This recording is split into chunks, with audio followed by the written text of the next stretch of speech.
How's everyone doing? I'm Brad Williamson from the Pinkston Group. I'm going to be moderating for you guys. I'd just like to thank Faith and Freedom for putting on such a great event.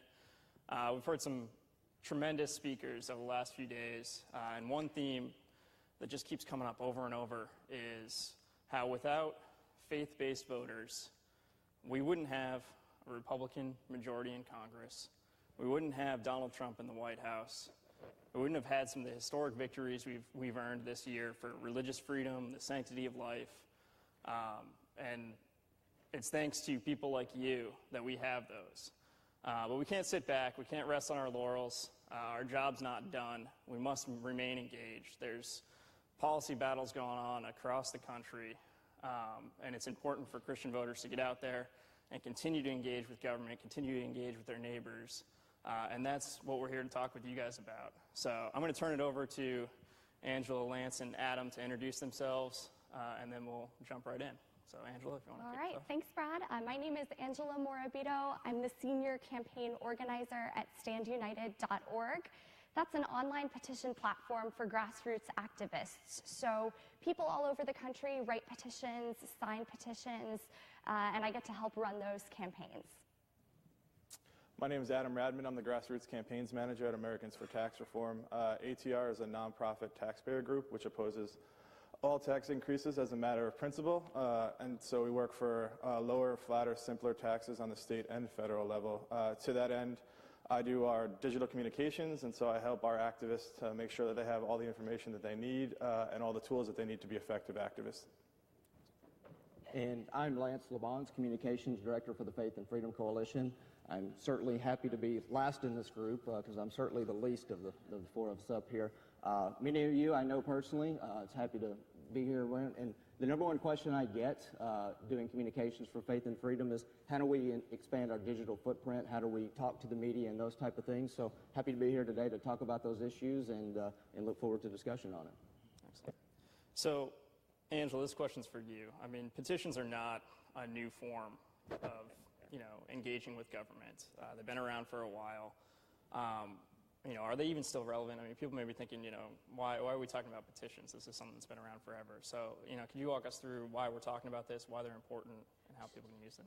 Sure. So if you actually look back at the history of this First Amendment right, the right to petition the government, you see that petitions did not change virtually at all from the Revolutionary War era up until about 10 years ago. They were exactly the same. It was someone with a piece of paper standing on a sidewalk trying to collect as many signatures as they could. It was all up to foot traffic. Well, now it's all up to web traffic. And by putting a petition online, you're essentially getting that clipboard on every sidewalk in front of an infinite number of people. So, a petition on a sidewalk can't go viral. A digital one can, and they do all the time. And it goes back to that same right, the right to petition the government for a redress of grievances. Excellent. So what are some of the main benefits that we can get from a petition? I mean, you talk a lot of times about, kind of the three main benefits. Could you walk us through what those are? Sure. So the first one is pretty obvious. You can get a win on the issue. We have national petitions that get well into the hundreds of thousands of signatures, and those have a real impact. But now if you're trying to change a school board vote, or if you're trying to sway a city councilor or a state legislator, we've had that happen with just a few hundred signatures, just with people's friends and neighbors coming together and all having that letter online. So the first one is you can win on the issues. The second is raising awareness. Even if let's say you never get a win on the issue, let's say you end up doing something that's totally unwinnable, but you want to make it a campaign issue the next time around. That's very possible too, because every time someone reads that letter, they start to understand your issue. You get to have your say. You could write a really great letter to your member of Congress, to your senator. That's awesome, and maybe one or two people will read it. If you turn that letter into a petition, you can have tens of thousands, hundreds of thousands of people reading that same thing. And the third is earned media. So when you start to put a petition out in the world, reporters love this stuff, especially local newspapers, local radio, all the way up to the national level. They will be interested in these grassroots campaigns. And if you can get on a phone call and talk about why this matters to you, you can have your message spread across the country at really no cost because the reporters come to you. Excellent. And that's kind of what you do, Lance, right? That's your area of expertise, that earned media. Yeah. How do you go about working that into your strategy? Right. As you guys know, I skew a little bit older, so I have to keep up with these guys in the new digital technology. But most of my career has been spent in earned media. But what digital technology has done has enabled us, number one, to communicate directly with the press easier. And number two, using things such as petitions, letting reporters know about the digital programs that organizations like Faith and Freedom use in order to mobilize voters. It's obviously able to generate a lot of earned media that way. And when you generate that earned media, what you also get is then it goes into the social interaction. So it is a very symbiotic relationship. The number one thing that helps, as you've all seen this week, when you have the President of the United States, the Vice President of the United States, the Speaker of the U.S. House of Representatives, the Majority Leader of the United States Senate, the House Majority Leader, it's pretty easy to get press to come, as you've seen on the press riser back there. So the question then becomes, so we're generating all this earned media, we have a lot of reports on this, but then again, how is that being turned into people actually viewing what was said, the events that happened? People do not consume news in the traditional manners that they used to. Now, television numbers are still high, radio numbers are still high, but increasingly younger generations are more using their smartphones, they're watching television on iPads, they're just not standing in front of the television anymore. So what that does is you must be able to conjoin the two and make them work together as a team. And so if you're able to generate all that earned media, then you immediately go into the social media promotions portion of it, which these guys are definitely more qualified to talk about. Yeah, I'm gonna turn that over to Adam to kind of get into the tools that are at our fingertips with social media. Sure. Excuse me. So first off, 86% of all Americans are online, so it's a really important place to be and make sure that your message is on social media. And increasingly, you'll find Americans, adults, are going to social media to find their news, to engage in activism. So it's a really important place for you to be. And additionally, social media provides you an opportunity for real-time feedback. You can test your message, see if it's resonating with your supporters, and test different messages to make sure that you can get a better return on an investment. There are a whole range of tools for you to use on social media to make sure that you're being an effective activist and making sure that you're using social media well. From the simple text-based tweets and Facebook updates to images, videos, memes, live streaming on Facebook or Twitter, the possibilities for promoting your petition and gaining a movement or creating a movement is endless.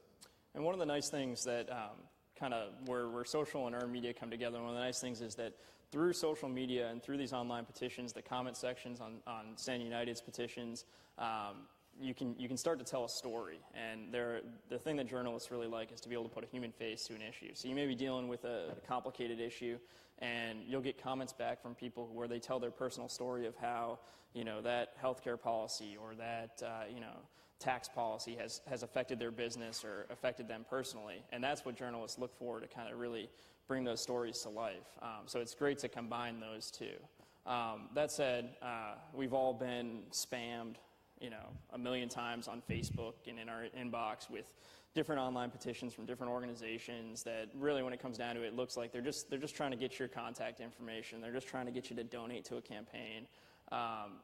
It's hard to kind of tell apart the true grassroots activists and the petitions that are actually going to affect change from what, these other spammy petitions that are just trying to get your information are.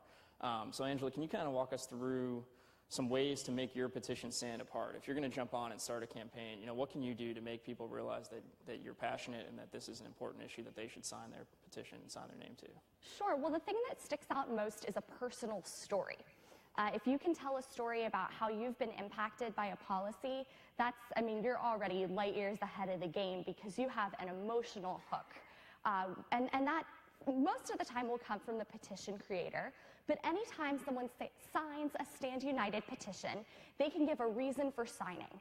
And some of those reasons for signing, like on sanctuary cities, some just say it's unconstitutional, it's wrong. Those are great reasons. We've also had petitions petitioning the VA, the Veterans Administration, to clean up its act. We have people who have been through that system themselves. We have people who have had family members suffer through mistreatment in that system. and their reasons for signing are extremely compelling. So if you bring it down to a human level, that's great. Also, we talk about starting a petition like it's this huge project, and you're welcome to do that, but you can do it from your phone, and it takes about 10 minutes if you know what you want to say. So if you can tell that emotional, impactful story in just a couple paragraphs, you're in really good shape. Another thing that helps is to have an image or a video. We let people embed YouTube videos. We totally encourage you to generate images that are going to catch the reader's eye. And we also encourage you to talk in specifics. So what specific policy impact do you want to have? A petition that says, sanctuary cities are wrong. Okay, you might find a lot of people that agree with you. Now what are we going to do with that? Petitioning is about that action verb. It's defund sanctuary cities. It's move the U.S. Embassy in Israel to Jerusalem. You got to get specific. And if you can say it in a sentence, your petition effectively writes itself. And it's also important on that specific issue, it's important that you know who's going to make that decision for you, right? Yes. I mean, you can't just petition, as great as it would be to say, hey, President Trump, we'd love you to do this. Well, if it's something that he doesn't have any control over, it's important to find that decision maker that can really make a Exactly. President Trump moved the embassy to Jerusalem is a great line. President Trump in state pajama day at my high school, I don't think President Trump is going to, I think he's a bit busy. I don't think he might be the person for that. High school principal, there's your move. So there's no issue too big or too small as long as you know exactly who's going to be making the call on that specific policy. Excellent. So we want this to be kind of interactive, so we're going to open it up for a few questions from you guys. So if anyone has any questions they want to ask, we have a gentleman, I believe, in the back somewhere with a microphone that can come out and get your question. Oh, coming out right here. Perfect. There are several.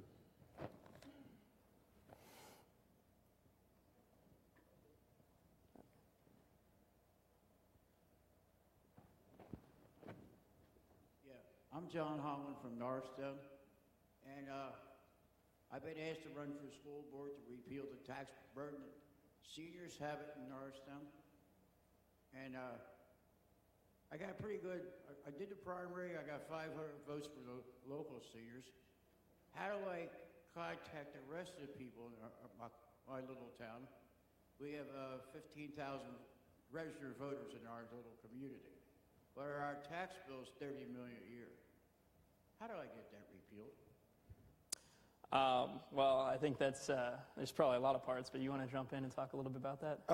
From my side, it would be to make sure that you're creating a groundswell and getting people, creating a movement. So it's either getting people to show up online to show up and tweet and Facebook about the issue to educate other people that you're working with, but additionally to show up in real life for rallies in front of your elected officials to make sure that they see what's going on.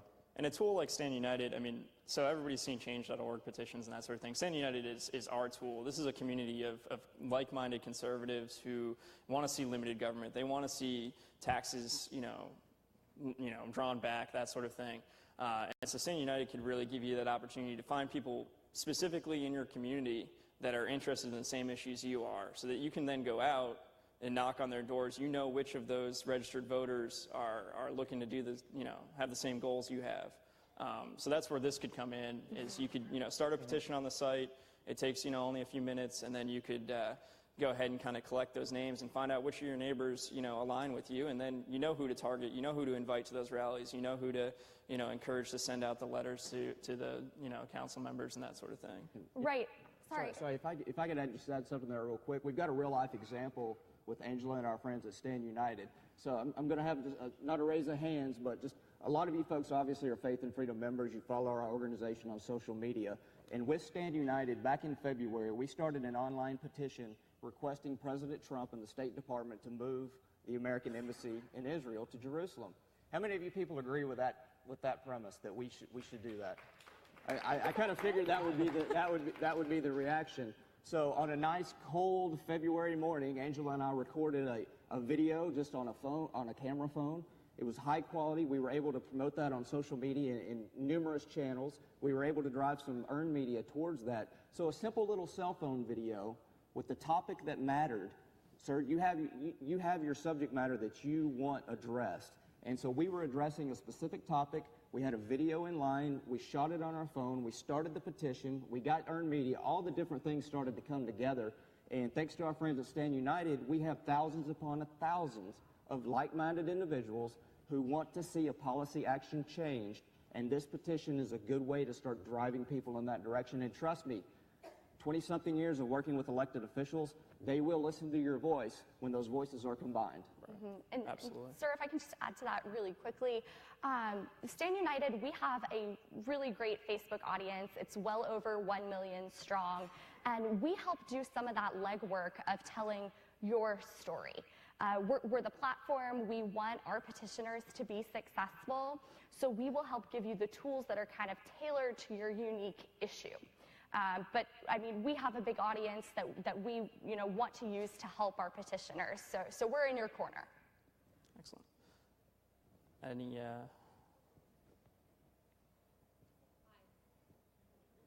Oh. Okay, there you go. I'm Barb from York in Pennsylvania. National issues are one thing. Now, what if you are in the high school and you have the localized thing? How do you know that principal is going to see that? The principal who could make the change. So you want to take that? I mean, we've had some local issues on the site. You want Sure, we've had tons of local issues on the site and school issues specifically.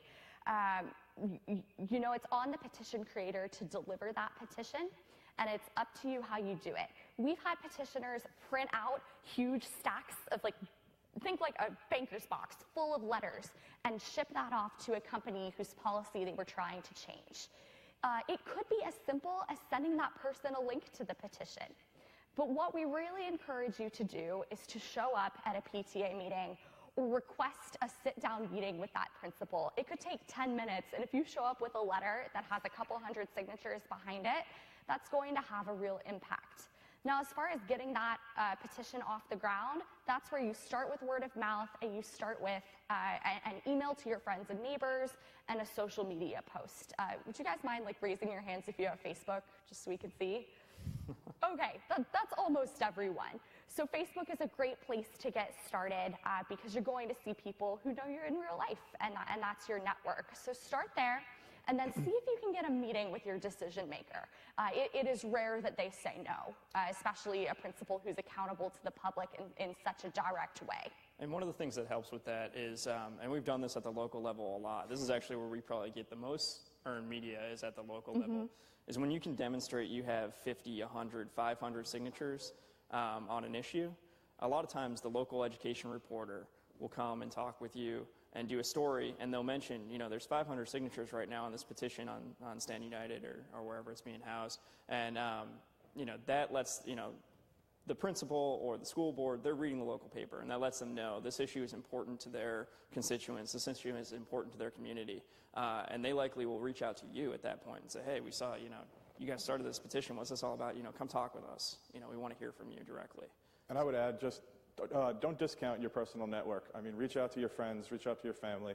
They're the people that you have the most impact on and the most influence with, and so you can grow your petition just from reaching out to them. So, because then it'll be a multiplier effect. They'll go out after they listen to you, and then they'll go out and campaign for you. Absolutely.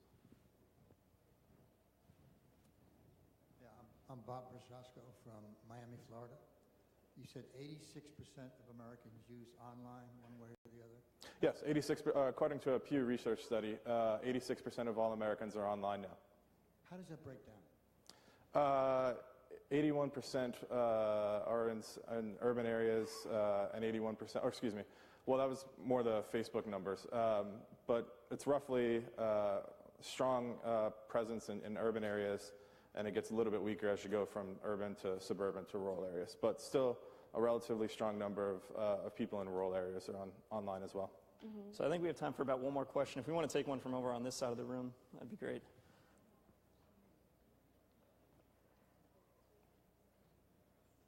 My name is Clyde Tomato. I'm a Yankee who settled in Georgia. My question is, I've been told that with the online petitions, when it says sign this petition, that some people have fake accounts, and they could use all their computers at home and sign them. When you sign a petition locally or statewide, they are checked with your voter people and everything. Right. There's no way of checking online, and like I said, I've been told that it doesn't matter. It doesn't go anywhere. I mean, because if you put Mickey Mouse 100 times on one of your stacks, I don't know. I mean, this is what I've been told. Right. And I'm real interested to know if I am wasting my time signing something and sending it off. Well, that's certainly, I mean, that's certainly a concern, right? And it's harder and harder online to verify someone's identity. I mean, one tool that StandUnited has is they work with CQ roll call. And when they deliver petitions, StandUnited has a way to deliver petitions directly to members of Congress. And when they do that, they require the petition signer to put in some additional information that identifies them as a constituent in that congressman's district. That's right. Identifies them as a real person, that sort of thing. Right. And so there's that going on. So in addition to that, if you're signing a letter to a member of Congress, we can deliver those in real time, and we have that additional info so that if you say you're Mickey Mouse at 123 Disneyland Way, we know you're not real. Right. And you're pulled out of that pool. Regardless of who the petition goes to, we control for who we see who is signing, and you have to give us an email address, you have to give us a zip code. So we're not going to abuse that information, but it allows us to see that you're a real person. And of course, if we get, a couple people with the exact same name, we're going to check and make sure they don't also have the same email address and zip code. You can't sign a petition with the same email address more than once. So I can't go, sign a petition every single day, the same petition every single day. If you want to sign a different one, go crazy. But yeah, we're absolutely controlling for that. We're making sure that people are who they say they are. As an organization, that's the value of using a website like StandUnited to run your petitions through. You can trust that they're verifying that these people are real and that you're not wasting your resources. Yes. So I think that that's about all the time we have. So thank you guys for hanging out with us. And I know StandUnited has a booth out there, so if you have additional questions, swing by. All right.